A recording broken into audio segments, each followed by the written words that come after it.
ਸਤਿ ਸ਼੍ਰੀ ਅਕਾਲ। ਲੋਕਰਣ ਚੈਨਲ ਪੰਜਾਬੀ ਦੇ ਕਰੇ ਸਾਰੇ ਦਰਸ਼ਕਾਂ ਦਾ ਸਵਾਗਤ। ਮੈਂ ਗੁਰਜਿੰਦਰ ਸਿੰਘ ਪੰਗੂ ਮੇਰੇ ਨਾਲ ਸੀਨੀਅਰ ਪੱਤਰਕਾਰ ਪਰਮਿੰਦਰ ਸਿੰਘ ਰਾਏਪੁਰ। ਪਰਮਿੰਦਰ ਜੀ ਵੈਲਕਮ। ਸਤਿ ਸ਼੍ਰੀ ਅਕਾਲ ਜੀ ਸਾਰਿਆਂ ਨੂੰ। ਧੰਨਵਾਦ ਗੁਰਜਿੰਦਰ ਜੀ। ਜੀ ਪਰਮਿੰਦਰ ਜੀ, ਜੋ ਅਸੀਂ ਦੇਸ਼ ਦੇ ਸੰਦਰਭ ਦੇ ਵਿੱਚ ਨਿੱਤ ਗੱਲ ਕਰਦੇ ਹਾਂ ਕਿ ਕੇਂਦਰ ਦੇ ਵਿੱਚ ਬੈਠੀ ਹੋਈ ਸੱਤਾ ਜੋ ਧਿਰ ਹੈ, ਉਹਨਾਂ ਦੇ ਜਦੋਂ ਅਸੀਂ ਨੀਤੀਆਂ ਤੇ ਲਗਾਤਾਰ ਲੋਕਰਣ ਤੇ ਪ੍ਰੋਗਰਾਮ ਕਰ ਰਹੇ ਹਾਂ, ਜੋ ਸਾਡੇ ਗੈਸਟ ਸਾਡੇ ਨਾਲ ਸਾਨੂੰ ਕਹਿੰਦੇ ਨੇ ਕਿ ਆਉਣ ਵਾਲੇ ਦਿਨਾਂ ਦੇ ਵਿੱਚ ਆਹ ਕੁਛ ਵਾਪਰੂਗਾ, ਸੇਮ ਉਦਾਂ ਹੀ ਸਭ ਕੁਛ ਵਾਪਰ ਵੀ ਰਿਹਾ। ਹਾਲਾਤ ਦੇਸ਼ ਦੇ ਸੰਕਟ ਦੇ ਵਿੱਚ ਨੇ। ਧਰਮ ਦੇ ਨਾਂ ਤੇ ਲੋਕਾਂ ਨੂੰ ਵੰਡਿਆ ਜਾ ਰਿਹਾ। ਧਰਮ ਤੇ ਸਿੱਖਿਆ ਦਾ ਆਪਸੀ ਸੁਮੇਲ ਹੋ ਗਿਆ। ਹੁਣ ਵੀ ਘਟਨਾਵਾਂ ਇਹੋ ਜਿਹੀਆਂ ਬੀਤੇ ਕੱਲ ਵੀ ਘਟਨਾਵਾਂ ਨਿਕਲ ਕੇ ਸਾਹਮਣੇ ਆਈਆਂ। ਤੇ ਦੂਜੇ ਪਾਸੇ ਖੇਤੀ ਸੈਕਟਰ ਨੂੰ ਲੈ ਕੇ ਬੀਜੇਪੀ ਸਰਕਾਰ ਵੱਡੇ ਉਪਰਾਲੇ ਕਰਨ ਜਾ ਰਹੀ ਹੈ। ਉਹਨਾਂ ਦੀ ਨਿਗਾਹ ਦੇ ਵਿੱਚ ਕਿਸਾਨ ਕਹਿੰਦੇ ਕਿ ਇਹ ਸਾਨੂੰ ਖੇਤੀ ਮਾਰੂ ਨੀਤੀਆਂ ਨੇ। ਖੇਤੀਬਾੜੀ ਮੰਤਰੀ ਨਰਿੰਦਰ ਤੋਮਰ ਇੱਕ ਵਾਰ ਫਿਰ ਕਿਸਾਨਾਂ ਦੇ ਉੱਤੇ ਉਹਨਾਂ ਨੇ ਵੱਡਾ ਹਮਲਾ ਕੀਤਾ। ਕਿਸਾਨਾਂ ਨੂੰ ਕਹਿ ਸਕਦੇ ਹਾਂ ਕਿ ਆਪਾਂ ਜੋ ਲਗਾਤਾਰ ਗੱਲ ਕਰਦੇ ਹਾਂ ਅਸੀਂ ਕਿ ਕਾਰਪੋਰੇਟ ਜਗਤ ਦਾ ਜੋ ਦਾਖਲਾ ਚਾਹੁੰਦੇ ਨੇ, ਉਹ ਬਿਆਨ ਉਹ ਮਾਇਨੇ ਰੱਖਦਾ। ਕੀ ਬਿਆਨ ਨੇ ਇਹਦੇ ਤੇ ਤੁਸੀਂ ਜ਼ਰੂਰ ਦਰਸ਼ਕਾਂ ਨੂੰ ਖੁੱਲ੍ਹ ਕੇ ਦੱਸਿਓ। ਦੂਜੇ ਪਾਸੇ ਜਦੋਂ ਅਸੀਂ ਕਹਿੰਦੇ ਹਾਂ ਕਿ ਲੋਕਤੰਤਰ ਹੈ, ਡੈਮੋਕ੍ਰੇਟਿਕ ਕੰਟਰੀ ਹੈ, ਫਰੀडम ਆਫ ਸਪੀਚ ਹੈ, ਹਰ ਇੱਕ ਬੰਦਾ ਆਪਣੀ ਗੱਲ ਰੱਖ ਸਕਦਾ, ਤਾਂ ਜਦੋਂ ਕੋਈ ਲੋਕਾਂ ਦੁਆਰਾ ਚੁਣਿਆ ਹੋਇਆ ਨੁਮਾਇੰਦਾ ਆਪਣੀ ਗੱਲ ਰੱਖਦਾ, ਭਾਵੇਂ ਦੇਸ਼ ਦੇ ਪ੍ਰਧਾਨ ਮੰਤਰੀ ਦੇ ਸੰਦਰਭ ਦੇ ਵਿੱਚ ਹੋਵੇ, ਤਾਂ ਫਿਰ ਪੁਲਿਸ ਵੱਲੋਂ ਗ੍ਰਿਫਤਾਰ ਕਰ ਲਿਆ ਜਾਂਦਾ, ਉਹਦੇ ਤੇ ਤਸ਼ੱਦਦ ਢਾਇਆ ਜਾਂਦਾ, ਜ਼ਮਾਨਤ ਮਨਜ਼ੂਰ ਹੁੰਦੀ ਹੈ, ਉਸ ਤੋਂ ਬਾਅਦ ਪੁਲਿਸ ਫਿਰ ਹਿਰਾਸਤ ਦੇ ਵਿੱਚ ਲੈ ਲੈਂਦੀ ਹੈ ਨਾਲ ਦੀ ਨਾਲ। ਇਸ ਮਸਲੇ ਤੇ ਵੀ ਅਸੀਂ ਗੱਲਬਾਤ ਕਰਾਂਗੇ। ਪੰਜਾਬ ਸਰਕਾਰ ਲਗਾਤਾਰ ਟੋਲ ਫ੍ਰੀ ਨੰਬਰ ਜਾਰੀ ਕਰ ਰਹੀ, ਕਹਿੰਦੇ ਅਸੀਂ ਕਰਪਸ਼ਨ ਖਤਮ ਕਰਾਂਗੇ। ਪਹਿਲਾਂ ਭ੍ਰਿਸ਼ਟਾਚਾਰ ਨੂੰ ਲੈ ਕੇ ਹੁਣ ਖਣਨ ਮਾਫੀਆ ਨੂੰ ਨੱਥ ਪਾਉਣ ਦੇ ਲਈ ਇੱਕ ਹੋਰ ਨੰਬਰ ਜਾਰੀ ਕੀਤਾ ਗਿਆ। ਸਰਕਾਰ ਕਹਿੰਦੀ ਕਿ ਜੇ ਤੁਹਾਨੂੰ ਲੱਗਦਾ ਖਣਨ ਮਾਫੀਆ ਜ਼ੋਰਾਂ ਤੇ ਹੈ ਤਾਂ ਤੁਸੀਂ ਸਾਨੂੰ ਇਸ ਨੰਬਰ ਤੇ ਕਾਲ ਕਰਕੇ ਦੱਸੋ ਕੀ ਇੰਪੈਕਟ ਰਹੂਗਾ, ਕਿੱਦਾਂ ਖਣਨ ਮਾਫੀਆ ਰੁਕ ਜੂਗਾ, ਉਹਦੇ ਤੇ ਵੀ ਚਰਚਾ ਕਰਾਂਗੇ। ਨਵਜੋਤ ਸਿੰਘ ਸਿੱਧੂ ਲਗਾਤਾਰ ਆਮ ਆਦਮੀ ਪਾਰਟੀ ਦੇ ਸਰਕਾਰ ਨੂੰ ਘੇਰ ਰਹੇ ਨੇ। ਬੀਤੇ ਕੱਲ ਥਰਮਲ ਪਲਾਂਟ ਅੱਗੇ ਰਾਜਪੁਰੇ ਨੇ ਧਰਨਾ ਲਾਇਆ ਸੀ ਰਾਜਪੁਰੇ, ਤਾਂ ਕਹਿੰਦੇ ਕਿ ਬਿਜਲੀ ਦਾ ਜੋ ਸੰਕਟ ਹੈ ਆਮ ਆਦਮੀ ਪਾਰਟੀ ਦਾ ਪੰਜਾਬ ਨੂੰ ਇਹ ਦੇਣ ਹੈ। ਲੋਕਾਂ ਨੇ ਸਰਕਾਰ ਚੁਣੀ ਸੀ ਤਾਂ ਲੋਕ ਹੁਣ ਭੁਗਤਣ। ਸਾਰੀਆਂ ਖਬਰਾਂ ਤੇ ਖੁੱਲ੍ਹ ਕੇ ਚਰਚਾ ਕਰਾਂਗੇ। ਪਰ ਸਭ ਤੋਂ ਪਹਿਲਾਂ ਜੋ ਮਹੱਤਵਪੂਰਨ ਖਬਰ ਹੈ, ਇਕੱਲੇ ਪੰਜਾਬ ਦੇ ਨਾਲ ਨਹੀਂ, ਦੇਸ਼ ਦੇ ਨਾਲ ਸੰਬੰਧਿਤ ਹੈ, ਦੇਸ਼ ਦੇ ਜੋ ਵੱਡੀ ਗਿਣਤੀ ਦੇ ਵਿੱਚ ਕਿਸਾਨੀ ਹੈ ਉਹਦੇ ਨਾਲ ਸੰਬੰਧਿਤ ਹੈ। ਹੁਣ ਖੇਤੀਬਾੜੀ ਮੰਤਰੀ ਨਰਿੰਦਰ ਤੋਮਰ ਜੋ ਪੈਸਟੀਸਾਈਡ ਹੈ, ਜੋ ਰਸਾਇਣਿਕ ਖਾਦਾਂ, ਉਹਨੂੰ ਲੈ ਕੇ ਬੋਲਦੇ ਨੇ। ਕਹਿੰਦੇ ਕਿਸਾਨ ਪੈਸਟੀਸਾਈਡ ਵਰਤਦਾ, ਕਿਸਾਨ ਨੇ ਕਿਹੜਾ ਆਪ ਫਸਲ ਖਾਣੀ ਹੁੰਦੀ ਹੈ, ਕਿਸਾਨ ਨੇ ਤਾਂ ਫਸਲ ਵੇਚਣੀ ਹੁੰਦੀ ਹੈ। ਹਾਲਾਂਕਿ ਆਪਾਂ ਕਿੰਨੇ ਪ੍ਰੋਗਰਾਮ ਲੋਕਡਾਊਨ ਤੇ ਕਰ ਚੁੱਕੇ ਹਾਂ ਕਿ ਜੋ ਨਵਾਂ ਕਾਨੂੰਨ ਲੈ ਕੇ ਆ ਰਹੀ ਹੈ ਬੀਜੇਪੀ, ਜੋ ਆਰਗੈਨਿਕ ਖੇਤੀ ਨੂੰ ਡਿਵੈਲਪ ਕਰਨ ਦਾ, ਇਹ ਮਾਰੂ ਸਾਬਤ ਹੋਊਗਾ ਪੰਜਾਬ ਲਈ, ਭਾਰਤ ਲਈ, ਪੂਰੀ ਕਿਸਾਨੀ ਦੇ ਲਈ। ਜੋ ਨਵਾਂ ਬਿਆਨ ਆਇਆ ਇਹਦੇ ਮਾਇਨੇ ਉਹੀ ਨੇ। ਤੁਸੀਂ ਕਿਵੇਂ ਦੇਖਦੇ ਹੋ ਇਸ ਬਿਆਨ? ਜਿਹੜੀ ਭਾਜਪਾ ਸੈਂਟਰ ਦੇ ਵਿੱਚ ਕੱਲ ਭਾਜਪਾ ਸਰਕਾਰ ਬੈਠੀ ਹੈ ਨਾ, ਭਾਜਪਾ ਤਾਂ ਚਲੋ ਮੈਂ ਬਾਰ-ਬਾਰ ਕਹਿੰਦਾ ਕਿ ਭਾਜਪਾ ਦਾ ਕਾਹਨੂੰ ਆ, ਮੋਦੀ ਸਰਕਾਰ ਹੈ, ਅਮਿਤ ਸ਼ਾਹ ਸਰਕਾਰ ਕਹਿ ਲਓ, ਸ਼ਾਹ ਮੋਦੀ ਸਰਕਾਰ ਕਹਿ ਲਓ, ਇੱਕੋ ਗੱਲ।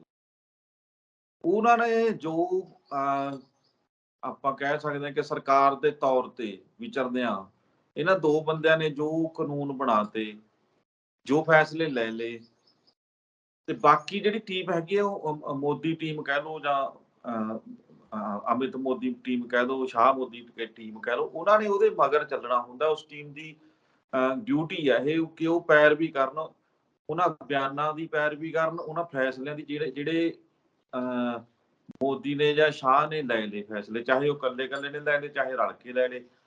ਚਲੋ ਸਲਾਹ ਤਾਂ ਕਰਨੀ ਹੁੰਦੀ ਇੱਕ ਦੂਜੇ ਨਾਲ ਜੋ ਜੋੜੀ ਚੱਲ ਰਹੀ ਹੈ। ਬਾਕੀ ਸਾਰੇ ਆਗੂ ਸਾਈਡ ਤੇ ਨੇ, ਲਾਈਨ ਹਾਜ਼ਰ ਕੀਤੇ ਹੋਏ ਨੇ ਸਾਰੇ ਹੀ, ਚਾਹੇ ਉਹ ਗਡਕਰੀ ਹੈ, ਚਾਹੇ ਰਾਜਨਾਥ ਸਿੰਘ ਹੈ, ਚਾਹੇ ਸੀਨੀਅਰ ਲੀਡਰ ਕਹਿ ਲਓ ਕੋਈ ਅਡਵਾਨੀ ਵਰਗੇ ਨੇ, ਜਾਂ ਹੋਰ ਵੀ ਜਿਹੜੇ ਬਹੁਤ ਸਾਰੇ ਲੀਡਰ ਸੀਗੇ ਜਿਹੜੇ ਬੜੇ, ਜਦੋਂ ਸੈਂਟਰ ਦੇ ਵਿੱਚ ਦੂਜੀ ਪਾਰਟੀ ਦੀ ਕਿਸੇ ਸਰਕਾਰ ਸੀਗੀ, ਕਾਂਗਰਸ ਦੀ ਕਹਿ ਲਓ, ਉਦੋਂ ਬੜੇ ਆਪਾਂ ਕਹਿ ਲਓ ਨੰਗੇ ਧੜ ਹੋ ਕੇ ਮੁੱਦੇ ਉਠਾਉਂਦੇ ਸੀਗੇ, ਸੜਕਾਂ ਤੇ ਉਤਰਦੇ ਸੀਗੇ। ਤੇ ਹੁਣ ਜਦੋਂ ਕੋਈ ਮੋਦੀ ਦਾ ਫੈਸਲਾ ਜਾਂ ਅਮਿਤ ਸ਼ਾਹ ਦਾ ਫੈਸਲਾ ਏਦਾਂ ਦਾ ਆਉਂਦਾ ਹੈ ਜਿਹੜਾ ਲੋਕ ਹਿੱਤ ਵਿੱਚ ਨਹੀਂ ਹੁੰਦਾ, ਲੋਕ ਵਿਰੋਧੀ ਹੁੰਦਾ, ਤੇ ਵਿਰੋਧੀ ਧਿਰ ਤਾਂ ਕੋਈ ਹੈ ਨਹੀਂ, ਤੇ ਬਾਕੀ ਜਿਹੜੇ ਭਾਜਪਾ ਦੇ ਲੀਡਰ ਸੀਗੇ ਉਹ ਚੁੱਪ ਬੈਠੇ ਨੇ, ਪਤਾ ਨਹੀਂ ਡਰ ਕੀ ਹੈ। ਤੇ ਆਹ ਟੀਮ ਫਿਰ ਰੌਲਾ ਪਾਉਂਦੀ ਹੈ। ਇਹ ਟੀਮ ਫਿਰ ਉਹਨਾਂ ਚੀਜ਼ਾਂ ਨੂੰ ਸਹੀ ਸਾਬਤ ਕਰਨ ਵਾਸਤੇ ਅੱਡੀ ਚੋਟੀ ਦਾ ਜ਼ੋਰ ਕਹਿ ਲਓ, ਟਿੱਲ ਲਾ ਦਿੰਦੀ ਹੈ। ਇਹ ਜਿਹੜਾ ਹੁਣ ਬਿਆਨ ਆਇਆ, ਜਿਵੇਂ ਤੋਮਰ ਨੇ ਕਿਹਾ ਹੈ ਕਿ ਕਿਸਾਨਾਂ ਤੇ ਕਹਿ ਲਓ ਲਗਾਤਾਰ ਇਹ ਹਮਲੇ ਕਰਦੇ ਹੀ ਰਹੇ ਨੇ, ਕਦੇ ਕਿਸੇ ਪਾਸਿਓਂ ਘੇਰਨ ਦੀ ਕੋਸ਼ਿਸ਼ ਕਰਦੇ, ਕਦੇ ਕਿਸੇ ਪਾਸਿਓਂ ਘੇਰਨ ਦੀ ਕੋਸ਼ਿਸ਼ ਕਰਦੇ ਆ। ਹੁਣ ਤੋਮਰ ਨੇ ਕਿਹਾ ਕਿ ਜਿਹੜਾ ਕਿਸਾਨ ਹੈਗਾ ਉਹ ਪੈਸਟੀਸਾਈਡ ਦੀ ਵਰਤੋਂ ਕਰਦਾ ਹੈ, ਆਰਗੈਨਿਕ ਫਸਲਾਂ ਉਗਾਉਣੀਆਂ ਚਾਹੀਦੀਆਂ ਨੇ। ਕਿਸਾਨ ਕਿਹੜਾ ਆਪ ਖਾਉਂਦਾ, ਉਹ ਤਾਂ ਵੇਚ ਦਿੰਦਾ ਫਸਲ। ਆਪਾਂ ਇਸ ਗੱਲ ਦੀ ਹਮਾਇਤ ਪਹਿਲਾਂ ਤੋਂ ਕਰਦੇ ਹਾਂ ਕਿ ਆਰਗੈਨਿਕ ਖੇਤੀ ਕਰਨੀ ਚਾਹੀਦੀ ਹੈ। ਕਿਸਾਨ ਵੀ ਇਸ ਗੱਲੋਂ ਮੁਨਕਰ ਨਹੀਂ ਹੈਗੇ ਕਿ ਆਰਗੈਨਿਕ ਖੇਤੀ ਕਰਨ ਉਹ। ਤੇ ਦੂਜੀ ਵੱਡੀ ਗੱਲ ਇਹ ਹੈ ਕਿ ਬਹੁਤ ਸਾਰੇ ਕਿਸਾਨ ਇੱਧਰਲੇ ਪਾਸੇ ਮੁੜ ਵੀ ਆਏ ਹੈ ਆਰਗੈਨਿਕ ਖੇਤੀ ਵਾਲੇ ਪਾਸੇ। ਠੀਕ ਹੈ, ਪੈਸਟੀਸਾਈਡ ਤੋਂ ਕਿਨਾਰਾ ਵੀ ਕਰ ਲਿਆ। ਲੇਕਿਨ ਪੈਸਟੀਸਾਈਡ ਜੇ ਪੁੱਛਿਆ ਜਾਵੇ ਇਹਨਾਂ ਸਰਕਾਰਾਂ ਨੂੰ, ਇਹਨਾਂ ਨੁਮਾਇੰਦਿਆਂ ਨੂੰ, ਸਰਕਾਰੀ ਨੁਮਾਇੰਦਿਆਂ ਨੂੰ, ਕਿ ਭਾਈ ਪੈਸਟੀਸਾਈਡ ਦਿੱਤਾ ਕਿਹਨੇ ਆ? ਪੈਸਟੀਸਾਈਡ ਸੱਦਿਆ ਸੀ ਕਿਸੇ ਨੇ, ਬੁਲਾ ਕੇ ਲੈ ਕੇ, ਘਰੇ ਬੁਲਾ ਕੇ ਲੈ, ਪੰਜਾਬ ਦੇ ਵਿੱਚ ਬੁਲਾਉਂਦਾ ਗਿਆ, ਲਿਆਂਦਾ ਗਿਆ, ਇਹਨਾਂ ਨੇ ਥੋਪਿਆ ਪੈਸਟੀਸਾਈਡ। ਜਦੋਂ ਜੇ ਤੁਸੀਂ ਮਾਰਕੀਟਿੰਗ ਸਹੀ ਤਰੀਕੇ ਨਾਲ ਕਰੋ ਫਸਲਾਂ ਦੀ, ਚਾਹੇ ਉਹ ਫਸਲੀ ਵਿਭਿੰਨਤਾ ਦੀ ਗੱਲ ਆ ਤੇ ਚਾਹੇ ਪੈਸਟੀਸਾਈਡ ਦੀ ਗੱਲ ਹੈ, ਮਾਰਕੀਟਿੰਗ ਤੇ ਆ ਕੇ ਰੁਕ ਜਾਂਦੀ ਹੈ। ਝਾੜ ਨਹੀਂ ਪੂਰਾ ਮਿਲਦਾ, ਮੁਆਵਜ਼ਾ ਨਹੀਂ ਮਿਲਦਾ। ਜਦੋਂ ਕਿਤੇ ਕੋਈ ਚਾਹੇ ਕੁਦਰਤੀ ਆਫਤ ਆ ਜੇ, ਚਾਹੇ ਆਹ ਸੁੰਡੀਆਂ ਦੇ ਹਮਲੇ ਹੋ ਗਏ, ਚਾਹੇ ਕੋਈ ਬਿਮਾਰੀ ਫੈਲ ਗਈ ਕਿਸੇ ਤਰ੍ਹਾਂ ਦੀ, ਤਾਂ ਜੇ ਸਰਕਾਰ ਬਾਂਹ ਫੜਦੀ ਹੈ ਕਿਸਾਨਾਂ ਦੀ, ਤਾਂ ਇਹਨਾਂ ਚੀਜ਼ਾਂ ਦੀ ਲੋੜ ਕਿਉਂ ਪਿੱਛੇ ਪੈਂਦੀ ਹੈ? ਦੂਜੀ ਗੱਲ, ਇਹ ਬੋਲ ਤਾਂ ਦਿੰਦੇ ਆ ਕਿਸਾਨਾਂ ਦੇ ਵਿਰੁੱਧ, ਬੋਲ ਦਿੰਦੇ ਆ। ਪਹਿਲਾਂ ਦੇਖੋ ਪੰਜਾਬ ਦੇ ਲੀਡਰ ਕਿੰਨਾ ਬੋਲਦੇ ਸੀਗੇ ਆਪਣੇ ਕਿਸਾਨਾਂ ਦੇ ਵਿਰੁੱਧ, ਭਾਜਪਾ ਇਕਾਈ ਦੇ। ਹੁਣ ਸਾਰੇ ਚੁੱਪ ਬੈਠੇ ਆ ਜਦੋਂ ਕਾਨੂੰਨ ਵਾਪਸ ਹੋ ਗਏ। ਇਹ ਸਹੀ ਕਹਿੰਦੇ, ਉਹਨੂੰ ਥੱਕਦੇ ਨਹੀਂ ਸੀ। ਭਾਜਪਾ ਦੇ ਲੀਡਰ ਸੀ ਜਿਹੜੇ ਗਰੇਵਾਲ ਸਾਹਿਬ ਹੋਰੀ ਹੋ ਗਏ ਜਾਂ ਹੋਰ ਹੋ ਗਏ, ਇਹ ਕਾਨੂੰਨਾਂ ਨੂੰ ਸਹੀ ਕਹਿੰਦੇ, ਥੱਕਦੇ ਨਹੀਂ ਸੀ। ਇਹਨਾਂ ਨੇ ਇੱਕ ਦਿਨ ਵੀ ਇਹ ਨਹੀਂ ਕਿਹਾ ਕਿ ਕਾਨੂੰਨ ਗਲਤ ਨੇ, ਵਾਪਸ ਲੈ ਲੈਣੇ ਚਾਹੀਦੇ ਆ। ਲੇਕਿਨ ਜਦੋਂ ਵਾਪਸ ਹੋ ਗਏ, ਇਹਨਾਂ ਨੇ ਇੱਕ ਵੀ ਮੂੰਹੋਂ ਬਿਆਨ ਨਹੀਂ ਕੱਢਿਆ ਕਿ ਗਲਤ ਸੀ, ਜਾਂ ਅਸੀਂ ਫੈਸਲਾ ਕਿਉਂ ਲੈਂਦੇ ਸੀ, ਜਾਂ ਅਸੀਂ ਬਿਆਨ ਕਿਉਂ ਦਿੰਦੇ ਸੀ, ਕਿਸਾਨਾਂ ਦੇ ਵਿਰੁੱਧ ਕਿਉਂ ਬੋਲਦੇ ਸੀ। ਸਭ ਚੁੱਪ ਨੇ। ਤੋ ਇਸੇ ਤਰ੍ਹਾਂ ਜਿਹੜਾ ਤੋਮਰ ਦਾ ਏਦਾਂ ਬਿਆਨ ਹੈ, ਇਹ ਸਾਰਾ ਸਰ ਕਹਿ ਸਕਦੇ ਇੱਕ ਤਰ੍ਹਾਂ ਨਾਲ ਕਿਸਾਨਾਂ ਨੂੰ ਘੇਰਨ ਦੀ ਗੱਲ ਹੈ। ਇਹਨਾਂ ਨੂੰ ਪੁੱਛਿਆ ਜਾਵੇ ਕਿ ਜਿਹੜੇ ਆ ਪੀਜ਼ਾ, ਬਰਗਰ ਜਾਂ ਹੋਰ ਚੀਜ਼ਾਂ ਬਣਾਉਂਦੇ ਨੇ, ਪ੍ਰੋਡਕਟ ਬਣਾਉਂਦੇ ਨੇ ਖਾਣ ਵਾਲੇ, ਉਹ ਆਪ ਖਾਂਦੇ ਨੇ ਜਿਹੜੇ ਵੇਚਦੇ ਨੇ, ਜਾਂ ਜਿਨ੍ਹਾਂ ਦੀ ਕੰਪਨੀਆਂ ਬਣਾਉਂਦੀਆਂ ਨੇ ਉਹ, ਜਾਂ ਜਿਨ੍ਹਾਂ ਦੀ ਪ੍ਰੋਡਕਸ਼ਨ ਹੈ ਉਹ? ਜੇ ਕਿਸਾਨ ਤੇ ਤੁਸੀਂ ਇਲਜ਼ਾਮ ਲਾਉਂਦੇ ਹੋ ਉਹ ਤਾਂ ਵੇਚ ਦਿੰਦਾ, ਉਹ ਕਿਹੜਾ ਆਪ ਖਾਂਦਾ ਹੈ ਪੈਸਟੀਸਾਈਡ ਵਾਲੀ ਦਵਾਈ ਵਾਲੀ ਉਹ ਕਣਕ ਜਾਂ ਫਸਲ? ਤੇ ਜਿਹੜੇ ਉਹ ਇਹ ਬਣਾਉਂਦੇ ਨੇ ਫਾਸਟ ਫੂਡ ਬਣਾਉਣ ਵਾਲੇ, ਇਹ ਆਪ ਖਾਂਦੇ ਨੇ ਉਹਨਾਂ ਨੂੰ। ਇਹ ਜਦੋਂ ਪ੍ਰੀਜ਼ਰਵ ਕਰਦੇ ਨੇ ਇਹਨਾਂ ਨੂੰ, ਇਹਨਾਂ ਦੇ ਵਿੱਚ ਨਹੀਂ ਜ਼ਹਿਰੀਲੇ ਤੱਤ ਵਰਤੇ ਜਾਂਦੇ? ਇੰਨੇ ਦਿਨ ਕਿਵੇਂ ਪ੍ਰੋਡਕਟ ਕਿਵੇਂ ਬਣਿਆ ਹੋਇਆ ਇੰਨੇ ਦਿਨ ਬਚ ਕੇ ਰਹਿ ਜਾਂਦਾ? ਆਪਣੇ ਘਰਾਂ ਦੇ ਵਿੱਚ ਓਰੀਜਨਲ ਪ੍ਰੋਡਕਟ ਹੁੰਦੇ ਨੇ ਜਿਹੜੇ, ਚਾਹੇ ਦੁੱਧ ਤੋਂ ਬਣੇ ਨੇ, ਚਾਹੇ ਕੋਈ, ਉਹ 2 ਦਿਨ ਨਹੀਂ ਕੱਟਦੇ। ਤੇ ਇਹ ਜਦੋਂ ਪ੍ਰੀਜ਼ਰਵ ਕਰਕੇ ਰੱਖਦੇ ਨੇ, ਪੈਕਿੰਗ ਕਰਕੇ ਰੱਖ ਦਿੰਦੇ ਨੇ 6-6 ਮਹੀਨੇ, ਪਾਣੀ ਦੀ ਬੋਟਲ ਦੇ ਉੱਤੇ ਐਕਸਪਾਇਰੀ ਡੇਟ ਲਿਖਦੇ ਨੇ ਜਾਂ ਹੋਰ, ਇਹ ਸਾਰਾ ਕੁਝ ਇਹਨਾਂ ਨੂੰ ਪੁੱਛੋ ਵੀ ਉਹ ਪ੍ਰੀਜ਼ਰਵ ਕਿਵੇਂ ਹੁੰਦਾ ਹੈ, ਕਿਹੜੇ ਕੈਮੀਕਲ ਨਹੀਂ ਵਰਤੇ ਜਾਂਦੇ, ਉਹ ਹਾਨੀਕਾਰਕ ਨਹੀਂ ਹੈਗੇ ਸਿਹਤ ਲਈ। ਇਹਨਾਂ ਨੇ ਕਿਸਾਨਾਂ ਨੂੰ ਗਲਤ ਕਹਿਣਾ ਤੇ ਜਿਵੇਂ ਕਿਵੇਂ ਹੈ ਕਾਰਪੋਰੇਟ ਜਿਹੜੇ ਹੈਗੇ ਨੇ ਉਹਨਾਂ ਨੂੰ ਸਹੀ ਦੱਸਣਾ ਇਹਨਾਂ ਨੇ। ਉਹ ਹੋਰ ਕੋਈ ਗੱਲ ਨਹੀਂ ਹੈਗੀ। ਆਰਗੈਨਿਕ ਖੇਤੀ ਕਰਨ ਲਈ ਕੌਣ ਨਹੀਂ ਤਿਆਰ? ਤੁਸੀਂ ਫਸਲਾਂ ਦੇ ਵਾਜਬ ਮੁੱਲ ਦਿਓ। ਜੇ ਕੋਈ ਕਿਸੇ ਤਰ੍ਹਾਂ ਦੀ ਬਿਮਾਰੀ ਪੈਂਦੀ ਹੈ ਜਾਂ ਕੁਦਰਤੀ ਆਫਤ ਜਿਹੜੀ ਫਸਲ ਨੂੰ ਖਰਾਬ ਕਰਦੀ ਹੈ, ਉਹਦੇ ਲਈ ਕਿਸਾਨ ਦੀ ਬਾਂਹ ਫੜ ਲਓ ਜਾ ਕੇ। ਤੇ ਤੁਹਾਨੂੰ ਕੌਣ ਕਹਿੰਦਾ ਕਿ ਆਰਗੈਨਿਕ ਖੇਤੀ ਨਹੀਂ ਕਰਨਗੇ? ਪੈਸਟੀਸਾਈਡ ਜਿਹੜੇ ਮਹਿੰਗੇ ਏਡੇ ਵਰਤਦੇ ਆ, ਕਿਸਾਨਾਂ ਦੀ ਮੌਤ ਹੋ ਜਾਂਦੀ ਹੈ ਜਦੋਂ ਛਿੜਕਾਅ ਕਰਦੇ ਆ। ਤੁਹਾਨੂੰ ਪਤਾ ਹੀ ਹੈ ਗੁਰਜਿੰਦਰ ਜੀ, ਜਦੋਂ ਫਸਲਾਂ ਦੇ ਉੱਤੇ ਛਿੜਕਾਅ ਕਰਨਾ, ਕਿਸੇ ਨੂੰ ਦਵਾਈ ਚੜ੍ਹ ਗਈ, ਕਿਸੇ ਨੂੰ ਕੁਝ ਹੋ ਗਿਆ, ਈਵਨ ਕਿ ਪੈਸਟੀਸਾਈਡ ਖਾ ਕੇ ਲੋਕ ਖੁਦਕੁਸ਼ੀਆਂ ਕਰ ਰਹੇ ਆ। ਘਰਾਂ 'ਚ ਰੱਖੀ ਹੁੰਦੀ ਮਿਲ ਜਾਂਦੀ ਆ ਜੀ। ਪੈਸਟੀਸਾਈਡ ਵਾਲੀਆਂ ਕੰਪਨੀਆਂ ਕਿੰਨਾ ਲੱਖਾਂ ਕਰੋੜਾਂ ਰੁਪਇਆ ਕਮਾ ਜਾਂਦੀਆਂ ਨੇ, ਸੀਜ਼ਨ 'ਚ ਅਰਬਾਂ ਰੁਪਇਆ ਕਮਾ ਜਾਂਦੀਆਂ ਨੇ। ਉਹ ਸਾਰਾ ਕਿਸਾਨਾਂ ਦੀਆਂ ਜੇਬਾਂ 'ਚੋਂ ਜਾਂਦਾ। ਜੇ ਕਿਤੇ ਇਹ ਕਿਸਾਨਾਂ ਦੀ ਸਹੀ ਤਰੀਕੇ ਨਾਲ ਬਾਂਹ ਫੜਨੀ ਸ਼ੁਰੂ ਕਰ ਦੇਣਾ, ਪੈਸਟੀਸਾਈਡ ਉੱਤੇ ਖਰਚਾ ਕੌਣ ਕਰੇ? ਕਿਸੇ ਦਾ ਜੀਅ ਕਰਦਾ ਹੈ ਫਾਲਤੂ ਦਾ ਖਰਚ ਕਰਕੇ, ਉਹ ਨਾਲੇ ਰਿਸਕ ਲਵੇ ਜਾਨ ਦਾ ਆਪਣੀ ਦਾ, ਤੇ ਨਾਲੇ ਜ਼ਹਿਰ ਛਿੜਕੇ, ਤੇ ਨਾਲੇ ਪੈਸਾ ਖਰਚ ਕੇ ਕਰਕੇ ਘਰੇ ਆਵੇ। ਓਏ ਤੋਮਰ ਸਾਹਿਬ ਨੂੰ ਪਤਾ ਨਹੀਂ ਸ਼ਾਇਦ ਇਹਨਾਂ ਗੱਲਾਂ ਦਾ। ਉਹਨਾਂ ਦਾ ਮਕਸਦ ਇਹੀ ਹੁੰਦਾ ਕਿ ਅਸੀਂ ਕਿਵੇਂ ਮੋਦੀ ਦੀ ਆਸ਼ਾਦੀ ਜਿਹੜੀ ਉਹ ਕਰ ਸਕਦੇ ਆ, ਜੀ ਹਜ਼ੂਰੀ ਕਰਨੀ ਹੈ, ਤੇ ਕਿਹਨਾਂ ਗੱਲਾਂ ਤੋਂ ਖੁਸ਼ ਰਹਿਣਗੇ, ਕਿਹਨਾਂ ਗੱਲਾਂ ਕਰਕੇ ਸਾਡੀ ਕੁਰਸੀ ਬਚੀ ਰਹੂਗੀ। ਉਹ ਇਹੀ ਗੱਲਾਂ ਨੇ ਜੀ। ਜੀ ਪਰਮਿੰਦਰ ਜੀ, ਤੁਸੀਂ ਵਿਰੋਧੀ ਧਿਰ ਦਾ ਵੀ ਚਰਚਾ ਕੀਤਾ। ਇੰਨੇ ਦਿਨਾਂ ਤੋਂ ਆਹ ਕਨਸੋਆ ਸੀ ਕਿ ਪ੍ਰਸ਼ਾਂਤ ਕਿਸ਼ੋਰ ਕਾਂਗਰਸ ਦੇ ਵਿੱਚ ਬਿਨਾਂ ਸ਼ਰਤ ਤੋਂ ਸ਼ਾਮਲ ਹੋ ਸਕਦੇ ਨੇ। ਸ਼ਾਮਲ ਤਾਂ ਭਾਵੇਂ ਤੱਕ ਨਹੀਂ ਹੋਏ। ਕਹਿੰਦੇ ਕਿ ਸਲਾਹ ਦਿੱਤੀ ਹੈ ਪ੍ਰਸ਼ਾਂਤ ਕਿਸ਼ੋਰ ਨੇ ਕਾਂਗਰਸ ਪਾਰਟੀ ਨੂੰ। ਸੋਨੀਆ ਗਾਂਧੀ ਹੋਰ ਵੱਡੇ ਦਿੱਗਜ ਨੇਤਾ ਸ਼ਾਮਲ ਸੀ ਉਸ ਮੀਟਿੰਗ ਦੇ ਵਿੱਚ। ਹੁਣ ਸਲਾਹ ਕੀ ਹੈ? ਸਲਾਹ ਇਹ ਹੈ ਕਾਂਗਰਸ ਨੂੰ ਕਿ ਕਾਂਗਰਸ ਇੱਕ ਐਕਸ਼ਨ ਗਰੁੱਪ ਬਣਾਵੇ, ਉਸ ਐਕਸ਼ਨ ਗਰੁੱਪ ਦੇ ਰਾਹੀਂ ਪੂਰੇ ਦੇਸ਼ ਦੇ ਵਿੱਚ ਜਾਵੇ ਤੇ ਆਪਣੀਆਂ ਜੋ 24 ਦੀਆਂ ਚੋਣਾਂ ਕਾਂਗਰਸ ਉਸ ਦੀ ਤਿਆਰੀ ਕਰੇ। ਅੱਜ ਪ੍ਰਸ਼ਾਂਤ ਕਿਸ਼ੋਰ ਦੀ ਸਲਾਹ ਹੈ ਕਿ 24 ਚ ਤੁਸੀਂ ਜੇਕਰ ਸੱਤਾ ਮੰਨਣੀ ਹੈ ਤਾਂ ਤੁਹਾਨੂੰ ਕਾਂਗਰਸ ਪਾਰਟੀ ਨੂੰ ਐਕਸ਼ਨ ਗਰੁੱਪ ਬਣਾਉਣ ਦੀ ਲੋੜ ਹੈ। ਉਸ ਐਕਸ਼ਨ ਗਰੁੱਪ ਦੀ ਸਵਾਰੀ ਕਰਕੇ ਤੁਸੀਂ ਦੇਸ਼ ਦੇ ਲੋਕਾਂ ਕੋਲ ਜਾਓ ਤੇ ਸੱਤਾ ਦੇ ਲਈ ਆਪਣਾ ਰਾਹ ਤੁਸੀਂ ਮੋਕਲਾ ਕਰੋ। ਕਿੱਥੋਂ ਤੱਕ ਸਹਾਇਕ ਸਿੱਧ ਹੋ ਸਕਦੀ ਹੈ ਕਿਸ਼ੋਰ ਦੀ ਆ ਸਲਾਹ? ਇਹ ਪ੍ਰਸ਼ਾਂਤ ਕਿਸ਼ੋਰ ਦੇਖੋ ਆਪਣੀ ਥਾਂ ਬਣਾਉਣ ਦੇ ਲਈ ਪਾਰਟੀਆਂ ਦੇ ਵਿੱਚ ਕਦੇ ਕਿਸੇ ਪਾਸੇ ਕਦੇ ਕਿਸੇ ਪਾਸੇ ਛਾਲਾਂ ਮਾਰਦੇ ਫਿਰ ਰਹੇ ਆ। ਜੇ ਏਦਾਂ ਸਿਆਸਤ ਜੇ ਏਦਾਂ ਹੁੰਦੀ ਰਾਜਨੀਤੀ ਸੱਤਾ ਏਦਾਂ ਮਿਲਦੀ ਹੁੰਦੀ ਤਾਂ ਇਹ ਸਭ ਤੋਂ ਪਹਿਲਾਂ ਪ੍ਰਧਾਨ ਮੰਤਰੀ ਪ੍ਰਸ਼ਾਂਤ ਕਿਸ਼ੋਰ ਨੇ ਹੀ ਬਣ ਜਾਣਾ ਸੀ।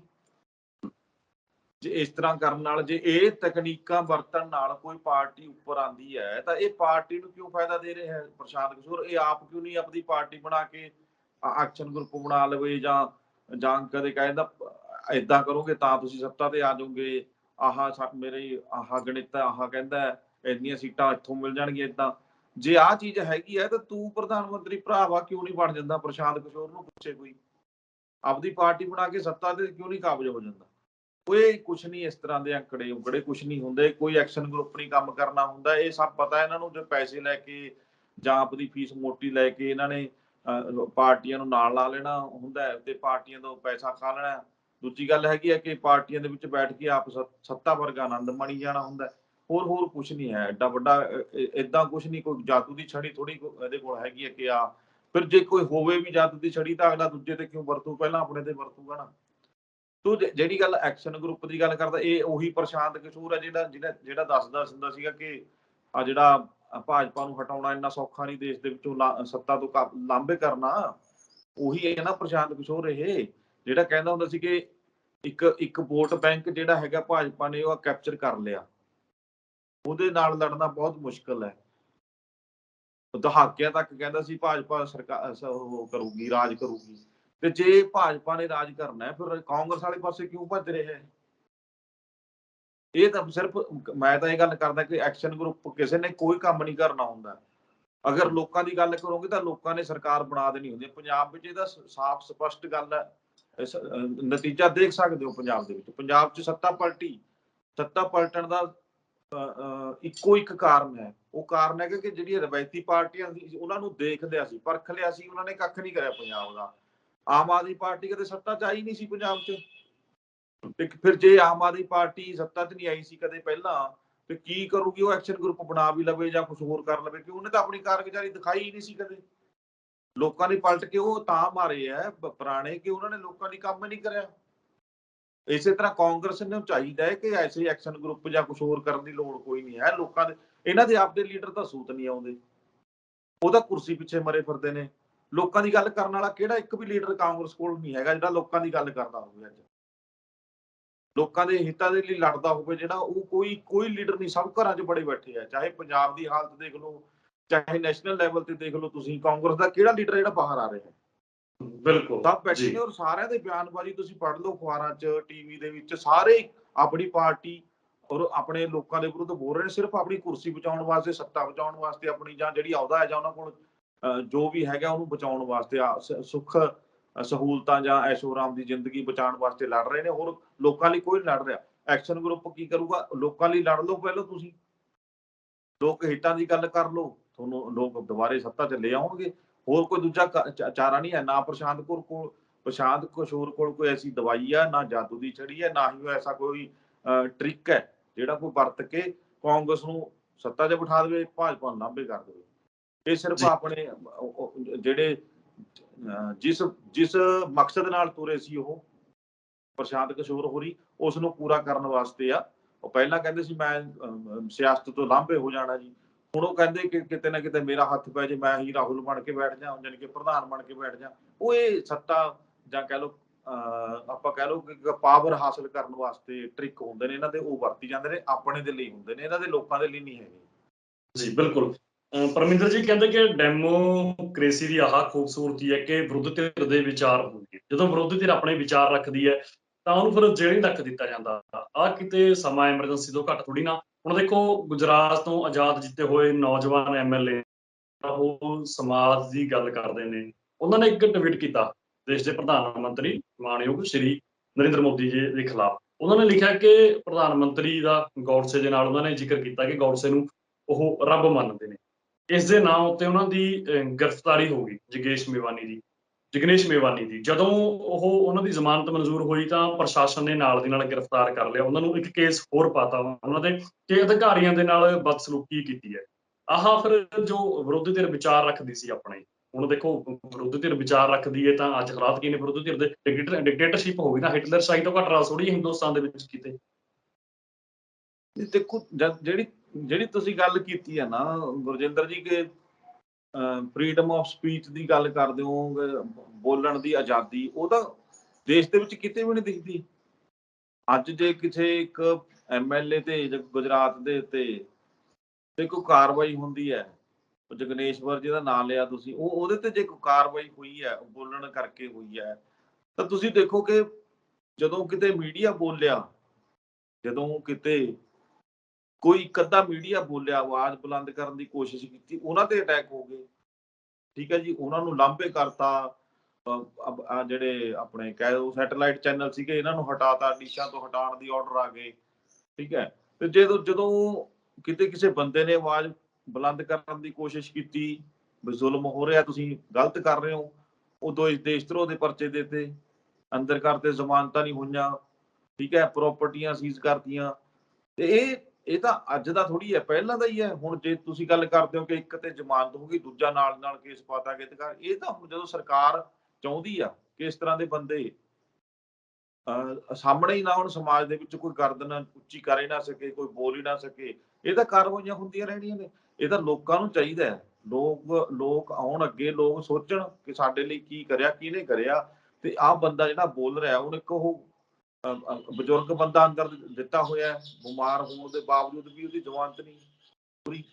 ਤੇ ਉਹਨਾਂ ਲੋਕਾਂ ਨੂੰ ਸਿਰਫ ਬੋਲਦੇ ਸੀਗੇ, ਉਹ ਦੱਸ ਰਹੇ ਸੀ, ਲੋਕਾਂ ਨੂੰ ਜਾਗਰੂਕ ਕਰ ਰਹੇ ਸੀਗੇ। ਇਹਦੇ ਵਿੱਚ ਗਲਤ ਵੀ ਕੀ ਹੈ, ਜਦੋਂ ਜਿਹਦੇ ਭਾਜਪਾ ਵਾਲੇ ਜਵਾਬ ਦੇਣਗੇ ਗੌਂਡਸੇ ਉਹਨਾਂ ਨੇ ਕੀ ਹੈ, ਬਥੇਰੇ ਵਾਰੀ ਸਵਾਲ ਹੋਏ ਨੇ, ਬਕਾਇਦਾ ਤੌਰ ਤੇ ਹੋਏ ਨੇ ਸਵਾਲ, ਮੀਡੀਆ 'ਚ ਵੀ ਪੁੱਛੇ ਗਏ ਨੇ, ਵਿਰੋਧੀ ਧਿਰਾਂ ਦੇ ਲੋਕਾਂ ਨੇ ਵੀ ਪੁੱਛੇ ਨੇ, ਵਿਰੋਧੀ ਪਾਰਟੀਆਂ ਨੇ ਪੁੱਛੇ ਨੇ ਵੀ ਭਾਈ ਗੌਂਡਸੇ ਬਾਰੇ ਕਲੀਅਰ ਕਰੋ ਤੁਸੀਂ, ਸਥਿਤੀ ਕੀ ਆ। ਤੇ ਭਾਜਪਾ ਅਜੇ ਤੱਕ ਕਲੀਅਰ ਨਹੀਂ ਕਰ ਪਾਈ ਉਹ ਇਹ ਜੇ ਬੋਲ ਗਿਆ ਕੋਈ ਬੰਦਾ ਤਾਂ ਚੱਕ ਕੇ ਅੰਦਰ ਦੇ ਦੋ ਜੀ, ਜ਼ਮਾਨਤ ਨਹੀਂ ਹੋਣੀ, ਦੂਜੇ ਕੇਸ 'ਚ ਫਸਾ ਦੋ। ਇਹਦਾ ਇੱਕ ਕੇਸ ਹੈ, ਹੁਣ ਦੂਜੇ 'ਚ ਜ਼ਮਾਨਤ ਹੋਊਗੀ ਤਾਂ ਤੀਜਾ ਤਿਆਰ ਆ। ਇਹਦਾ ਰੋਲ ਦੇਣਾ ਬੰਦਾ ਏਦਾਂ ਹੀ। ਮਤਲਬ ਕਹਿਣ ਦਾ ਭਾਵ ਇਹੀ ਆ ਕਿ ਜਦੋਂ ਤੁਸੀਂ ਆਵਾਜ਼ ਬੁਲੰਦ ਕਰੋਗੇ, ਹਿਟਲਰ ਦੀ ਗੱਲ ਕਰਦੇ ਹੋ ਜਾਂ ਹਿਟਲਰ ਸ਼ਾਹੀ ਗੱਲ ਕਰਦੇ ਹੋ ਜਾਂ ਤਾਨਾਸ਼ਾਹੀ ਗੱਲ ਕਰਦੇ ਹੋ, ਤਾਂ ਉਹਦਾ ਮਤਲਬ ਇਹੀ ਹੁੰਦਾ ਹੈ ਕਿ ਜਦੋਂ ਤੁਸੀਂ ਕੋਈ ਸਰਕਾਰ ਦੇ ਵਿਰੁੱਧ ਆਵਾਜ਼ ਉਠਾਉਣ ਦੀ ਗੱਲ ਕਰੋਗੇ ਤਾਂ ਤੁਹਾਨੂੰ ਐਂ ਦੱਬ ਲਿਆ ਜਾਊਗਾ। ਇਹ ਤਾਂ ਖੇਤੀ ਕਾਨੂੰਨਾਂ ਖਿਲਾਫ ਲੋਕ, ਆਵਾਮ ਕਹਿ ਲਓ, ਉੱਠ ਆਈ ਸੀਗੀ। ਜੇ ਕਿਤੇ ਮੁੱਠੀ ਭਰ ਆਹ ਕਿਸਾਨ ਯੂਨੀਅਨਾਂ ਹੁੰਦੀਆਂ ਜਾਂ ਇਹਨਾਂ ਦੇ ਆਗੂ ਹੁੰਦੇ ਜਾਂ ਇਹਨਾਂ ਦੇ ਵਰਕਰ ਹੁੰਦੇ, ਉਹਨੂੰ ਤਾਂ ਕਦੋਂ ਦਾ ਨਾਲੇ ਤਾਂ ਅੰਦੋਲਨ ਫੇਲ ਹੋਇਆ ਹੁੰਦਾ ਹੈ, ਬਾਕੀ ਜ਼ਮਾਨਤਾਂ ਦੇ ਦਰ ਕਹਿ ਲਓ ਦਰ ਧੱਕੇ ਖਾ ਰਹੇ ਹੁੰਦੇ। ਜੀ ਬਿਲਕੁਲ, ਆਵਾਮ ਆ ਗਈ ਉੱਠ ਕੇ, ਲੱਖਾਂ ਦੀ ਤਾਦਾਦ ਦੇ ਵਿੱਚ ਲੋਕ ਆ ਗਏ, ਲੋਕ ਅੰਦੋਲਨ ਬਣ ਗਿਆ, ਜਨ ਅੰਦੋਲਨ ਬਣ ਗਿਆ, ਤਾਂ ਕਰਕੇ ਇਹ ਸਕਸੈਸ ਹੋ ਗਏ। ਨਹੀਂ ਤਾਂ ਹੁਣ ਨੂੰ ਕਦੇ ਦੱਬ ਜਾਂਦੇ। ਇੰਨਾ ਕੁ ਤਾਂ ਸਟੇਟ ਕਰਕੇ ਰੱਖ ਛੱਡਤਾ ਪੰਜਾਬ, ਤੇ ਪੰਜਾਬ ਦੇ ਵਿੱਚੋਂ ਅੰਦੋਲਨ ਉੱਠਣਾ ਕੋਈ ਬਹੁਤ ਵੱਡੀ ਗੱਲ ਸੀ ਸਰਕਾਰ ਵਾਸਤੇ ਦੱਬਣ ਨੂੰ। ਇਹ ਤਾਂ ਐਂ ਬਾਕੀ ਸਟੇਟਾਂ ਨਾਲ ਰਲਦੀਆਂ ਗਈਆਂ, ਪੰਜਾਬ ਦੇ ਲੋਕ ਸਾਰੇ ਨਿਕਲੇ ਸੀਗੇ। ਪੰਜਾਬ ਦੇ ਖੁਦ ਦੇ ਲੋਕਾਂ ਨੇ, ਚਾਪਲੂਸਾਂ ਨੇ ਬਥੇਰਾ ਜ਼ੋਰ ਲਾਇਆ ਸੀ ਸਰਕਾਰ ਨੂੰ ਉਹ ਭੜਕਾਉਣ ਵਾਸਤੇ, ਲੀਡਰਾਂ ਦੇ ਖਿਲਾਫ ਬੋਲ ਕੇ ਜਾਂ ਲੋਕਾਂ ਦੇ ਖਿਲਾਫ ਜਿਹੜੇ ਉੱਥੇ ਪਹੁੰਚੇ ਸੀਗੇ ਉਹਨਾਂ ਦੇ ਖਿਲਾਫ ਬੋਲ ਕੇ। ਇਹ ਤਾਂ ਸਾਰੇ ਇਕੱਠੇ ਹੋ ਗਏ, ਤਾਂ ਕਰਕੇ ਅੱਜ ਵੀ ਲੋੜ ਹੈਗੀ ਹੈ, ਜੇ ਇਸ ਤਰ੍ਹਾਂ ਦੀਆਂ ਆਵਾਜ਼ਾਂ ਨੂੰ ਬਚਾਉਣਾ, ਜਿਹੜੇ ਸੱਚ ਬੋਲਦੀਆਂ ਆਵਾਜ਼ਾਂ ਨੇ, ਤੇ ਉਹਨਾਂ ਨੂੰ ਬਚਾਉਣਾ, ਤਾਂ ਲੋਕਾਂ ਨੂੰ ਇਕੱਠੇ ਹੋਣਾ ਪਏਗਾ ਜ਼ਰੂਰ ਜੀ। ਬਿਲਕੁਲ ਪਰਮਿੰਦਰ ਜੀ, ਅਗਲੀ ਤੇ ਆਖਰੀ ਖਬਰ ਤੇ ਗੱਲ ਕਰ ਲੈਂਦੇ ਹਾਂ ਸੰਖੇਪ ਦੇ ਵਿੱਚ। ਇੱਕ ਤਾਂ ਨਵਜੋਤ ਸਿੰਘ ਸਿੱਧੂ, ਦੂਜਾ ਆਮ ਆਦਮੀ ਪਾਰਟੀ, ਦੋ ਹੀ ਚਰਚਾਵਾਂ 'ਚ ਨੇ ਪੰਜਾਬ 'ਚ। ਆਮ ਆਦਮੀ ਪਾਰਟੀ ਕਹਿੰਦੇ ਕਿ ਭ੍ਰਿਸ਼ਟਾਚਾਰ ਨੂੰ ਤੇ ਮਾਫੀਆ ਨੂੰ ਅਸੀਂ ਨੱਥ ਪਾਉਂ, ਪਹਿਲਾਂ ਭ੍ਰਿਸ਼ਟਾਚਾਰ ਦਾ ਨੰਬਰ ਜਾਰੀ ਕੀਤਾ, ਬੰਦ ਕਰ ਲਈ ਟੋਟਲੀ ਨੰਬਰ। ਹੁਣ ਕਹਿੰਦੇ ਕਿ ਖਣਨ ਮਾਫੀਆ ਅਸੀਂ ਬੰਦ ਕਰ ਦੇਣਾ, ਮਾਈਨਿੰਗ ਬਿਲਕੁਲ ਬੰਦ ਕਰ ਦੇਣੀ ਹੈ, ਹੋਰ ਤਮਾਮ ਜਿੰਨੇ ਭ੍ਰਿਸ਼ਟਾਚਾਰ ਨੇ ਅਸੀਂ ਬੰਦ ਕਰ। ਇੱਕ ਹੋਰ ਨੰਬਰ, ਟੋਲ ਫ੍ਰੀ ਨੰਬਰ ਜਾਰੀ ਕੀਤਾ ਗਿਆ ਖਣਨ ਨੂੰ ਲੈ ਕੇ। ਕੀ ਫਰਕ ਪੈ ਸਕਦਾ ਇਸ ਨੰਬਰ ਜਾਰੀ ਹੋਣ ਦੇ ਨਾਲ? ਦੂਜੀ ਖਬਰ, ਨਵਜੋਤ ਸਿੰਘ ਸਿੱਧੂ ਬਿਜਲੀ ਦੇ ਮਾਮਲੇ ਤੇ ਲਗਾਤਾਰ ਆਪ ਦੀ ਸਰਕਾਰ ਨੂੰ ਘੇਰ ਰਹੇ ਨੇ। ਬੀਤੇ ਕੱਲ ਰਾਜਪੁਰੇ ਥਰਮਲ ਅੱਗੇ ਧਰਨਾ ਲਾ ਕੇ ਬੈਠੇ ਸੀ ਕਿ ਜੋ ਬਿਜਲੀ ਦੇ ਲੰਮੇ ਕੱਟ ਲੱਗ ਰਹੇ ਨੇ, ਆਹ ਕੱਟ ਆਮ ਆਦਮੀ ਪਾਰਟੀ ਦੀ ਦੇਣ ਹੈ। ਦੇਖੋ, ਇਕੱਲੇ ਨੰਬਰ ਜਾਰੀ ਕਰਨ ਨਾਲ ਤਾਂ ਨਹੀਂ ਨਾ ਖਨਨ ਮਾਫੀਆ ਖਤਮ ਹੋਣਾ, ਨਾ ਹੀ ਰਿਸ਼ਵਤ ਖਤਮ। ਹਾਂ, ਇਹ ਠੀਕ ਹੈ ਕਿ ਉਹਦੇ ਨਾਲ ਇੱਕ ਥੋੜਾ ਡਰ ਜ਼ਰੂਰ ਪੈਦਾ ਹੁੰਦਾ ਹੈ ਵੀ ਇਹ ਨੰਬਰ ਜਾਰੀ ਹੋ ਗਿਆ, ਤੇ ਜੇ ਉਹ ਸਹੀ ਤਰੀਕੇ ਨਾਲ ਕਿਸੇ ਨੇ ਵਰਤ ਲਿਆ ਤੇ ਉੱਪਰੋਂ ਸਹੀ ਤਰੀਕੇ ਨਾਲ ਸਖਤੀ ਨਾਲ ਕਾਰਵਾਈ ਹੋ ਗਈ, ਫਿਰ ਹੋ ਸਕਦਾ ਘਟ ਜਾਏਗਾ। ਨੰਬਰ ਤਾਂ ਪਹਿਲਾਂ ਵੀ ਜਾਰੀ ਹੋਏ ਸੀ, ਪਰ ਨਾ ਸਰਕਾਰ ਸੁਹਿਰਦ ਸੀ ਉਹਨਾਂ ਨੰਬਰਾਂ ਪ੍ਰਤੀ ਉਹ ਤਾਂ ਚੱਲਦੇ ਹੀ ਨਹੀਂ ਸੀਗੇ ਤੇ ਨਾ ਹੀ ਅਧਿਕਾਰੀ ਕੋਈ ਗੱਲ ਕਰਦੇ ਸੀਗੇ। ਸ਼ਿਕਾਇਤਾਂ ਤਾਂ ਪਹਿਲਾਂ ਵੀ ਜਾਂਦੀਆਂ ਸੀਗੀਆਂ। ਨੰਬਰਾਂ ਨਾਲ ਕੀ ਹੈ, ਲੋਕ ਲਿਖਤੀ ਰੂਪ ਚ ਸ਼ਿਕਾਇਤਾਂ ਦੇ ਕੇ ਆਉਂਦੇ ਸੀਗੇ, ਕਾਰਵਾਈਆਂ ਨਹੀਂ ਸੀ ਹੁੰਦੀਆਂ। ਆ ਬਿਜਲੀ ਦੀ ਗੱਲ ਤੁਸੀਂ ਕੀਤੀ ਆ, ਬਿਜਲੀ ਬੋਰਡ ਵਾਲਿਆਂ ਨੇ ਜਿਹੜਾ ਹੁਣ ਇੱਕ ਟੋਲ ਫ੍ਰੀ ਨੰਬਰ ਜਾਰੀ ਕੀਤਾ ਹੈ 1912, ਤੁਸੀਂ ਕਦੇ ਇਹਦੇ ਤੇ ਫੋਨ ਕਰਕੇ ਦੇਖਿਓ, ਤੁਹਾਨੂੰ ਪਤਾ ਲੱਗ ਜੂ ਕਿ ਨੰਬਰ ਦੀ ਕੀ ਵੈਲਿਊ, ਕਿੰਨੀ ਕੁ ਵੈਲਿਊ ਹੈ ਇਹਦੀ। ਕੋਈ ਮੇਰੇ ਖਿਆਲ ਕੋਈ ਟਾਮਾ ਬੰਦਾ ਹੀ ਕਹਿ ਸਕਦਾ ਕਿ ਹਾਂ ਤੁਰੰਤ ਮਿਲ ਜਾਂਦਾ ਜਾਂ ਚੱਕ ਕੇ ਗੱਲ ਕਰ ਦਿੰਦੇ ਆ, ਨਹੀਂ ਤਾਂ ਨਾ ਤਾਂ ਸਵੇਰੇ ਇਹ ਗੱਲ ਹੋ ਪਾਉਂਦੀ ਹੈ। ਉਹ ਚਲਾ ਰੱਖਿਆ ਹੁੰਦਾ ਰੇਡੀਓ ਦੀ ਤਰ੍ਹਾਂ, ਉਹਨਾਂ ਨੇ ਕੰਪਿਊਟਰ ਤੇ ਲਾ ਰੱਖਿਆ ਹੁੰਦਾ, ਤੁਸੀਂ ਲਾਈਨ ਚੋਂ ਅੱਧਾ ਘੰਟਾ ਲਾਈਨ ਚ ਲਾ ਕੇ ਰੱਖਦੇ ਆ। ਇੰਨੇ ਮਤਲਬ ਟੋਲ ਫ੍ਰੀ ਨੰਬਰ ਦਾ ਮਤਲਬ ਕੀ ਹੁੰਦਾ, ਪਹਿਲਾਂ ਤਾਂ ਪੁੱਛਿਆ ਜਾਵੇ ਉਹਨਾਂ ਨੂੰ। ਇੱਕ ਟੋਲ ਫ੍ਰੀ ਦਾ ਨੰਬਰ ਦਾ ਮਤਲਬ ਕੀ ਹੁੰਦਾ, ਹਰ ਇੱਕ ਸ਼ਿਕਾਇਤ ਉੱਥੇ ਦਰਜ ਕਰਾਉਣੀ ਹੈ। ਐਡਾ ਵੱਡਾ ਸਟੇਟ ਹੈ ਤੇ ਉਹ ਇੰਨੀ 2-2 ਘੰਟੇ ਲਾਈਨਾਂ ਵੀ ਜੀ ਰੱਖਦੇ ਨੇ।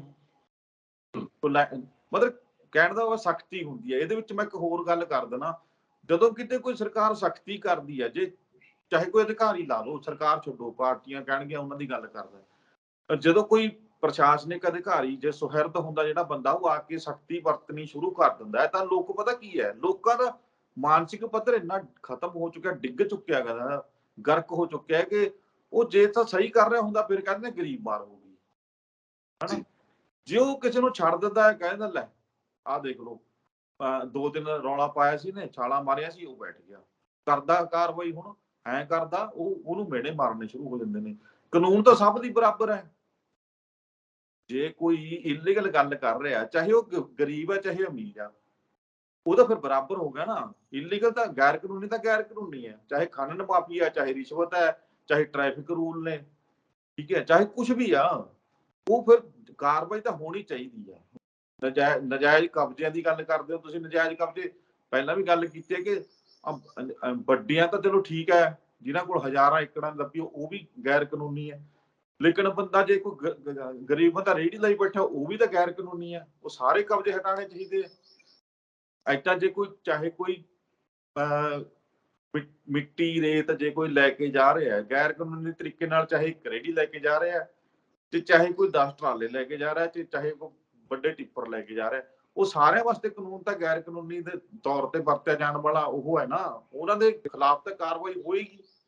ਜੇ ਕਿਸੇ ਰੇਹੜੇ ਵਾਲੇ ਨੂੰ ਫੜ ਲੈਂਦੇ ਕਹਿੰਦੇ ਗਰੀਬ ਮਾਰ ਹੋਊਗੀ, ਜੇ ਕਿਸੇ ਨੇ ਟਿੱਪਰ ਵਾਲੇ ਨੂੰ ਫੜ ਲੈਂਗੇ ਛੱਡ ਦਿੰਦੇ ਆ, ਫਿਰ ਕਹਿੰਦੇ ਲੈ ਛੱਡਦਾ ਦੇਖਿਆ ਉੱਪਰੋਂ ਆ ਗਿਆ ਹੋਣਾ ਫੋਨ, ਠੀਕ ਹੈ। ਉਹ ਚੀਜ਼ਾਂ ਜ਼ਰੂਰੀ ਨੇ ਕਿ ਜੇ ਕਾਰਵਾਈ ਹੋਣੀ ਹੈ ਤਾਂ ਹੋਣੀ ਚਾਹੀਦੀ ਹੈ, ਗੈਰ ਕਾਨੂੰਨੀ ਖਿਲਾਫ ਹੋਣੀ ਚਾਹੀਦੀ ਹੈ, ਸਖਤੀ ਹੋਣੀ ਚਾਹੀਦੀ ਹੈ। ਲੋਕਾਂ ਨੂੰ ਸਖਤੀ ਨਾਲ ਤਕਲੀਫ ਤਾਂ ਹੋਏਗੀ, ਪਰ ਇੱਕ ਸੁਧਾਰ ਤਾਂ ਇੱਥੋਂ ਹੀ ਆਉਣਾ ਹੈ। ਸਾਰਿਆਂ ਨੂੰ ਬਰਾਬਰ ਹੋਣਾ ਚਾਹੀਦਾ, ਕਾਨੂੰਨ ਸਾਰਿਆਂ ਲਈ ਬਰਾਬਰ ਹੋਣਾ ਚਾਹੀਦਾ, ਕਾਨੂੰਨੀ ਦਾਇਰੇ 'ਚ ਸਾਰੇ ਬਰਾਬਰ ਹੋਣੇ ਚਾਹੀਦੇ ਨੇ, ਤਾਂ ਕਿਤੇ ਜਾ ਕੇ ਸੁਧਾਰ ਹੋਊਗਾ। ਦੂਜੀ ਗੱਲ ਜਿਹੜੀ ਤੁਸੀਂ ਕਹੀ ਆ, ਨਵਜੋਤ ਸਿੰਘ ਸਿੱਧੂ ਜਾ ਕੇ ਉੱਥੇ ਥਰਮਲ ਪਲਾਂਟ ਦੇ ਧਰਨਾ ਦੇ ਕੇ ਆਇਆ ਕਿ ਲਾਈਟ ਨਹੀਂ ਆਉਂਦੀ ਆਮ ਆਦਮੀ ਪਾਰਟੀ ਦੀ ਸਰਕਾਰ 'ਚ। ਮੇਰੇ ਖਿਆਲ ਨਾਲ ਇਹਦਾ ਜਵਾਬ ਬਕਾਇਦਾ ਤੌਰ ਤੇ ਨਵਜੋਤ ਸਿੰਘ ਸਿੱਧੂ ਖੁਦ ਦੇ ਦੇਣ ਤਾਂ ਵਧੀਆ ਗੱਲ ਆ, ਕਿ ਜਦੋਂ ਉਹਨਾਂ ਨੂੰ ਬਿਜਲੀ ਮਹਿਕਮਾ ਦਿੱਤਾ ਜਾ ਰਿਹਾ ਸੀ ਉਦੋਂ ਕਿਉਂ ਨਹੀਂ ਦਿੱਤਾ ਉਹਨਾਂ ਨੇ। ਜੇ ਉਸ ਟਾਈਮ ਸੁਧਾਰ ਕੀਤੇ ਹੁੰਦੇ ਬਿਜਲੀ ਮੰਤਰੀ ਬਣ ਕੇ, ਤਾਂ ਆਹ ਦਿਨ ਦੇਖਣੇ ਹੀ ਨਾ ਪੈਂਦੇ।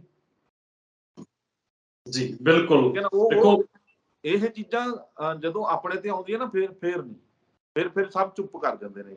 ਉੱਥੇ ਜਾ ਕੇ ਹੁਣ ਕਿਸੇ ਦੀ ਸਰਕਾਰ ਬਣੀ ਆ ਤਾਂ ਉਹ ਦੇਖੇਗੀ ਨਾ, ਤੁਸੀਂ ਆਪਣਾ ਠੀਕ ਹੈ, ਇਹਨਾਂ ਦਾ ਵੀ ਆ ਅਸੀਂ ਵਿਰੋਧੀ ਧਿਰ ਦੇ ਹੋਣ ਦੇ ਨਾਤੇ ਕਹਿ ਲਓ ਜਾਂ ਇੱਕ ਵਿਰੋਧੀ ਪਾਰਟੀ ਹੋਣ ਦੇ ਨਾਤੇ ਕਹਿ ਲਓ, ਇਹ ਆਹ ਗੱਲਾਂ ਕਰ ਰਹੇ ਨੇ, ਪਰ ਇਹਨਾਂ ਕੋਲ ਮੌਕਾ ਸੀਗਾ 5 ਸਾਲ ਕੈਪਟਨ ਅਮਰਿੰਦਰ ਸਿੰਘ ਨੇ ਤਾਂ ਦੇਤੀ ਸੀ ਨਾ ਕੁਰਸੀ, ਕਿ ਆ ਜਾ ਬਿਜਲੀ ਮਹਿਕਮਾ ਲੈ ਲੈ। ਉਦੋਂ ਨਾ ਇਹਨਾਂ ਨੇ ਉਹ ਮਹਿਕਮਿਆਂ ਦਾ ਚਾਰਜ ਲਿਆ, ਨਾ ਹੀ ਬਿਜਲੀ ਸਮਝੌਤਿਆਂ ਦੀ ਗੱਲ ਕੀਤੀ, ਨਾ ਹੀ ਬਿਜਲੀ ਦੇ ਖੰਭਿਆਂ ਦੀ ਗੱਲ ਹੋਈ, ਨਾ ਤਾਰਾਂ ਦੀ ਗੱਲ ਹੋਈ, ਨਾ 24 ਘੰਟੇ ਦੀ ਬਿਜਲੀ ਦੀ ਗੱਲ ਹੋਈ, ਨਾ ਹੀ 8 ਘੰਟੇ ਦੇਣ ਦੀ ਗੱਲ ਹੋਈ।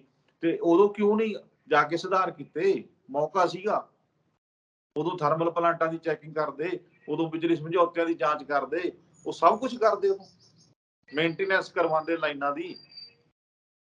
ਨਹੀਂ, ਉਦੋਂ ਨਹੀਂ ਕਰਨਾ, ਜਦੋਂ ਕਰਨਾ ਸੀ ਉਦੋਂ ਕਰਨਾ ਨਹੀਂ। ਹੁਣ ਜਾ ਕੇ ਘੇਰਨਾ, ਬਸ ਸੁਰਖੀਆਂ 'ਚ ਰਹਿਣਾ, ਕਹਿ ਲਓ ਕਿ ਇੱਕ ਤਰ੍ਹਾਂ ਦੀ ਆਦਤ ਬਣ ਚੁੱਕੀ ਹੈ ਨਵਜੋਤ ਸਿੰਘ ਸਿੱਧੂ ਦੀ। ਹੋਰ ਮੇਰੇ ਖਿਆਲ ਨਾਲ ਕੋਈ ਬਹੁਤ ਲੰਬਾ ਚੌੜਾ ਗੱਲ ਨਹੀਂ, ਕੋਈ ਨਾ ਪੰਜਾਬ ਦੀ ਗੱਲ ਹੈ, ਨਾ ਪੰਜਾਬ ਦੇ ਲੋਕਾਂ ਦੀ ਗੱਲ ਹੈ। ਜੀ ਬਿਲਕੁਲ ਪਰਮਿੰਦਰ ਜੀ, ਬਹੁਤ ਬਹੁਤ ਸ਼ੁਕਰੀਆ ਖਬਰ ਦੇ ਵਿਚਾਰ ਚਰਚਾ ਕਰਨ ਦੇ ਲਈ, ਤੁਹਾਡਾ ਧੰਨਵਾਦ। ਧੰਨਵਾਦ ਗੁਰਜਿੰਦਰ ਜੀ। ਦੋਸਤੋ, ਸਾਡੇ ਨਾਲ ਜੁੜੇ ਹੋਏ ਸੀ ਸੀਨੀਅਰ ਪੱਤਰਕਾਰ ਪਰਮਿੰਦਰ ਸਿੰਘ ਰਾਏਪੁਰ। ਤੁਸੀਂ ਬਣੇ ਰਹੋ ਤੁਹਾਡੇ ਆਪਣੇ ਚੈਨਲ ਲੋਕ ਰਾਣਾ ਚੈਨਲ ਪੰਜਾਬੀ ਤੇ। ਧੰਨਵਾਦ।